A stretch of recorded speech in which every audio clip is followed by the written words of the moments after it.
Merong isang mambabatas na ginagawa pong bobo ang mga Pilipino. Masaklap, masakit, sapagkat patuloy po tayong binubudol, ninanakawan ng trilyong pisong halaga, tapos ginagawa pa tayong bobo.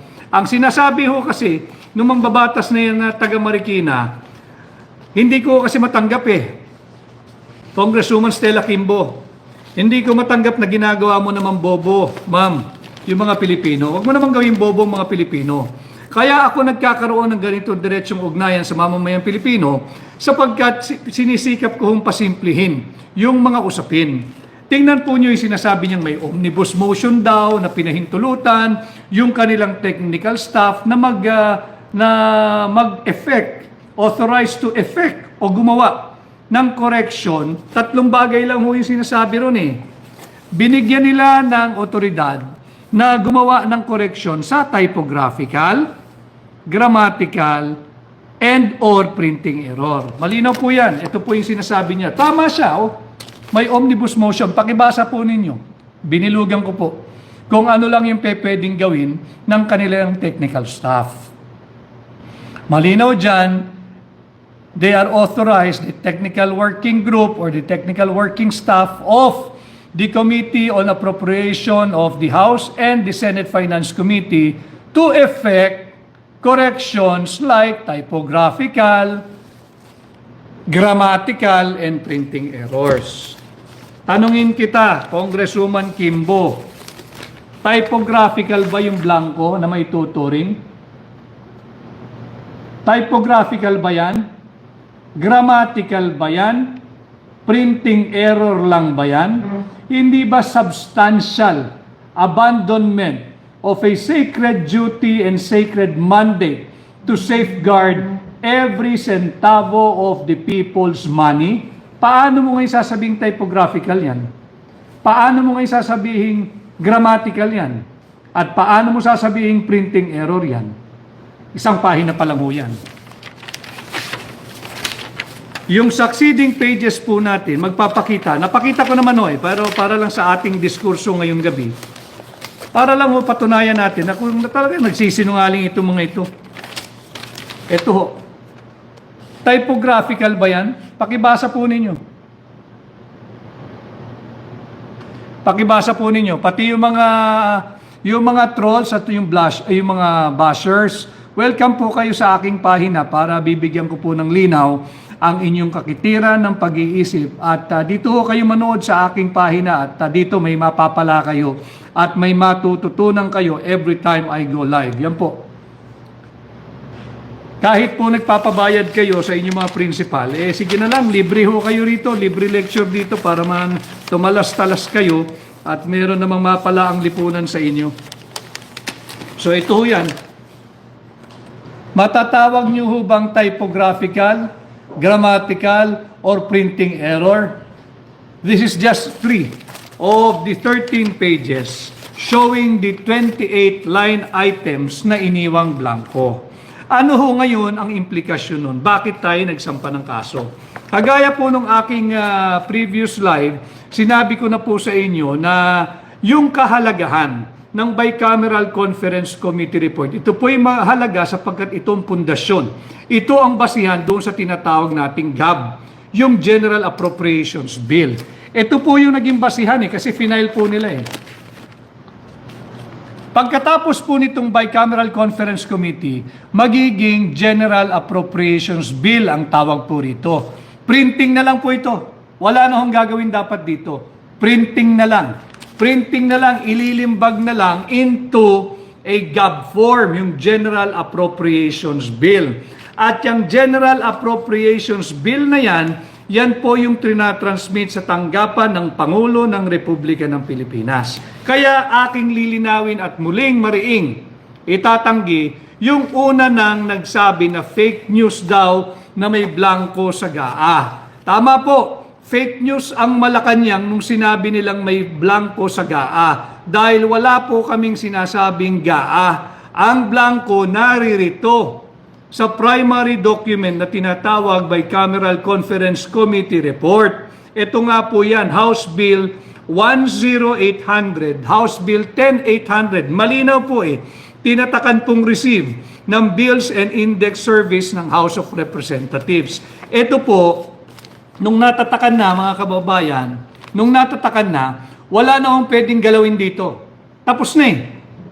Pirmado, ratipikado, aprobado, at ito po ay final sa Bills and Index Service ng House of Representatives. Ang tanging gagawin na lang po rito mga kababayan ay printing. Printing na lang ho. Wala nang pwedeng maggumalaw dito. Walang dagdag, walang bawas. Tapos na po eh. Talakayin natin ngayon yung pagsisinungaling ni Congresswoman Stella Kimbo. Sapagkat sinabi niya, ito raw po yung pagpuno ng patlang ay mere typographical, grammatical, or printing error. Ang ibig pong sabihin ng typographical, grammatical, or printing, wala pong exercise of discretion doon. Hindi ho pwedeng mag-exercise ng discretion kung sino man pong hihipo ng mga dokumentong yan. Sapagkat tapos na eh. Only Congress can pass an appropriations bill. Kaya nga po hindi ba, binalangkas natin ng isang araw, sinasabi ko sa inyo, malinaw sa ating Article 6, Section 24 of our 1987 Constitution na ang lahat po ng appropriations bill shall originate from the House of Representatives and no other. Bakit po sa House of Representatives? Bakit sa mga kongresista? Dahil nga po ang assumption ng ating saligang batas, mas marami sila, kinakatawan nila yung mas maraming tinig ng higit na maraming Pilipino. Subalit hindi naman yan ang nangyayari ngayon sa ating Kongreso. So balikan po natin si Stella Kimbo. Sabi po niya, yun nga raw po, ito'y typographical, grammatical, at printing error. Kasinungalingan. Sapagkat ang dami pong blanco. Meron pong gumawa ng isang computation, halos umabot po ng 214 or 241 billion pesos yung halagang iniwan ng mga blanco. So sino uli? Ang tanong natin, sino yung may makating kamay na nagpuno ng mga blanco dito sa Bicameral Conference Committee report? Kanino makating kamay yan? Palaisipan at pinag-uusapan pa rin natin ngayon, babae ba siya yung nakialam dito? Lalaki ba siya? Tandem ba sila? Isang lalaki at isang babae? O marami sila? Kaya nga po dapat silang panagutin natin. Ang tinuturo yung atin pong mga kababayan na empleyado ng gobyerno, lalo na po dyan sa Senado at dyan sa House of Representatives, mag-iingat po kayo. Tila may malalaglag dito at mukhang ang direksyon yung mga miyembro ng Technical Working Group o yung technical staff ng Committee on Appropriation at ng Senate Committee on Finance, yung technical staff. Bakit? Ba't ko po nasabi yan?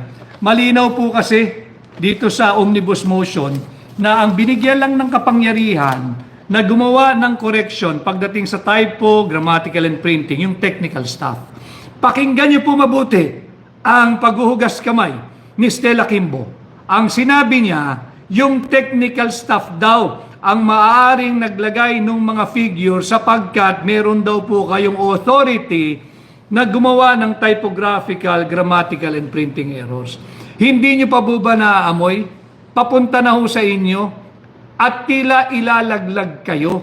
Kayo may ipit dito. Kaya ko minumulat ang inyong isipan sapagkat mga kababayan, lalo na yung empleyado ng House at ng Senate Finance Committee, yung technical staff, tatandaan ninyo, wala kayong authority, wala kayong personality, at wala kayong karapatang makialam dyan.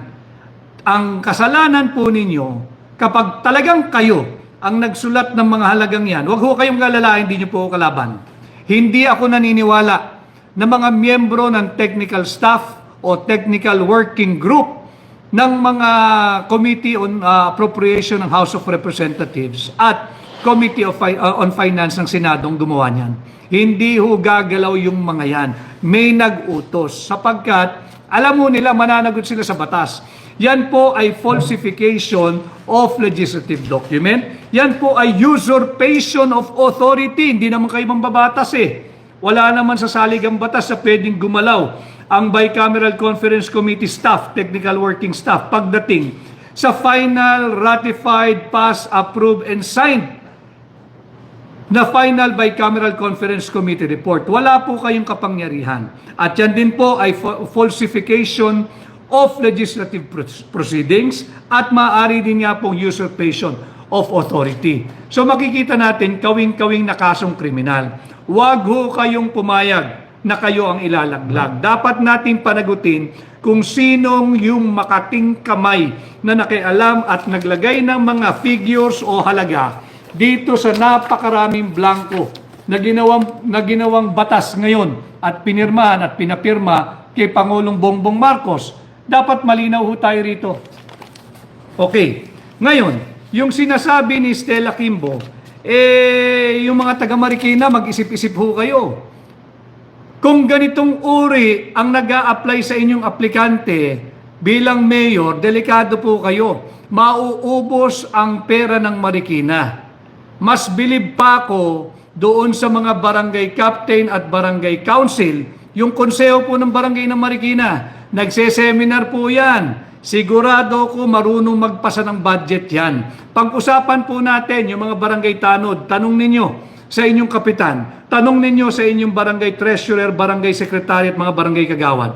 They are very good and they are very prudent and they are very mindful of the law on how to properly pass their annual barangay budget. Hindi kagaya ng pagsisinungaling nito ni Stella Kimbo.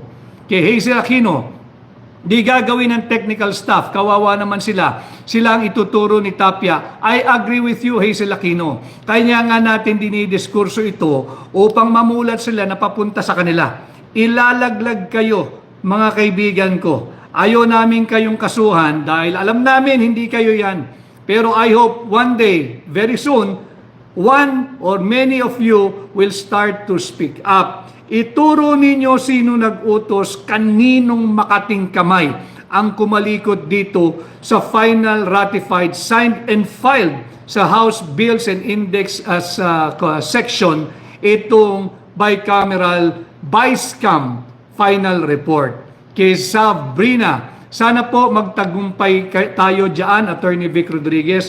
Kaya po namin minarapat na ni Congressman Sid Ungab na i-file ito sa Korte Suprema quietly upang pasinungalingan muli ang napakaraming sinungaling na mambabata sa sinasabing ito raw po ay politika lamang. Paano naging politika? Budget ito. Paano naging politika? Biggest money heist ito. 6.325 trillion pesos. At kasali ang bawat tinig ng mamamayang Pilipino rito. Bakit?